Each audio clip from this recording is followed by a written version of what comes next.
All right, so let me ask you a question. If I tell you that I'm a car salesman, what's the image that comes to mind? Is it a slippery, sleazy, dishonest, distrustful, out to rip you off con artist? Is that what you see? Or do you see a professional whose job is to help you and guide you and teach you through the process and has your best interest in mind? So over the next few weeks, we're going to look at how to buy a car without losing your shorts.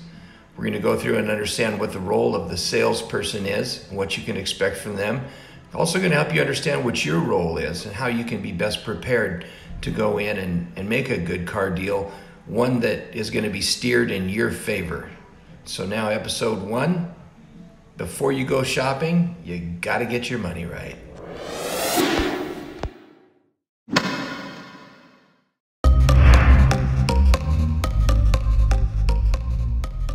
All right, so in this first episode, I want to talk about what's necessary for you to do before you go to the dealership, and that's to get your money right, which means you need to be prepared for how you're going to pay. So a couple things to keep in mind. If you're a cash buyer, you have to understand that it's important for you to know before you get there exactly what your budget is. How much are you going to be willing to spend on this vehicle? Now, people have different approaches when they get to the dealer. Sometimes if you've got $10,000 to spend, you'll tell me you got 8, or sometimes you'll tell me you got 10, sometimes you'll tell me you got 12. You know, I don't have any advice for you how to strategize that. I would personally, if I had $10,000 to spend, I'd probably ask the dealer show me the cars that he's got for between $8,000 and $12,000, and you know, we'll talk about price movement negotiation in another video. But if you're taking cash, know how much you have with you and take it with you. Now here's something to keep in mind with cash. A lot of people think that cash is preferable to a dealer, and it's not in most cases, especially if it's a dealer that offers financing, because dealers make money off the financing. So if you're not going to finance through them, they're losing a portion of money. So by being a cash buyer, a lot of people think that they go in and cash is strong, and cash is good because they know they don't have to worry about you getting approved, but they also know that they're not going to make any money on the financing of the deal. So if you're going with cash, bring your cash with you so you know how much that you can spend. And there is something powerful about putting $100 bills under a dealer's face to get a deal done. If you're financing, you need to know what your credit score is, and you need to know whether you have good credit, bad credit, or no credit. You know, if you got good credit, I'd say good credit is anything from about a 650 on up. That's good credit. If you got a 750 on up, I'd say that's excellent credit. And anything below that is average or poor. If you have below about a 550, you've got poor credit. And it's important to understand before you go in what your credit score is, because part of what the dealer needs to know is what your credit is. And if you don't know, or you won't tell them, it's not going to be very helpful. That's part of what the information they need. So you need to know your credit score. You can go to places like Credit Karma and get your credit score for free.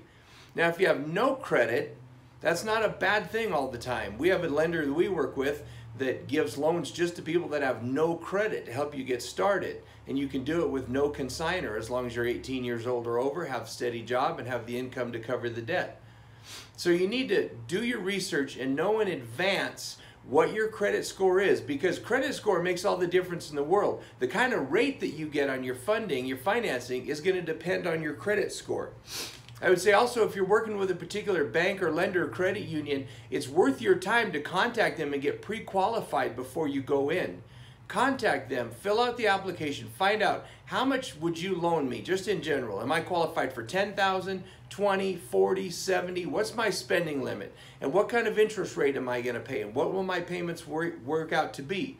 It's helpful that you know that when you go into the dealership, that you have an understanding of where you're going to be in your finances. And there's nothing wrong with getting your own financing arranged before you go to the dealer. A lot of dealers, again, don't like that because they want to sell you the financing because they make money on it. In my opinion, anytime that you can prearrange your financing and know what your rate is, you're going to be stronger in the negotiation, because that way you know you have a benchmark to set for the negotiation. And if the dealer wants to get you financed, he's going to have to beat that percentage rate that you've already got. So get a hold of your lender and get pre-approved.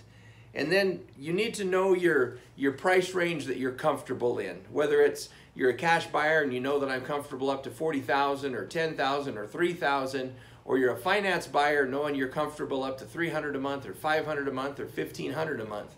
You need to know these things. It's very important and helpful for you before you go into the dealership that you get your money right. You got to know where your finances are at. You got to know what your spending limit is. You got to know where you're at so that you're not going in and wasting your time trying to buy a car that you're not going to be able to get qualified for, and so that you're looking for the car that's going to be right for you in your price range.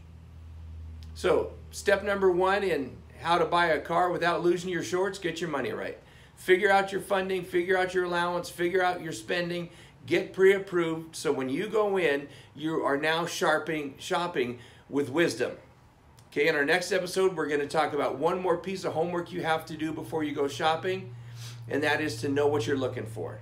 We're going to talk about how to pre-screen some inventory and how to narrow it down so you're not out there just wandering around or getting led around by your nose and buying stuff you didn't intend to buy. So I want to talk to you next time about pre-screening inventory, making sure you know before you get there what you're going to buy.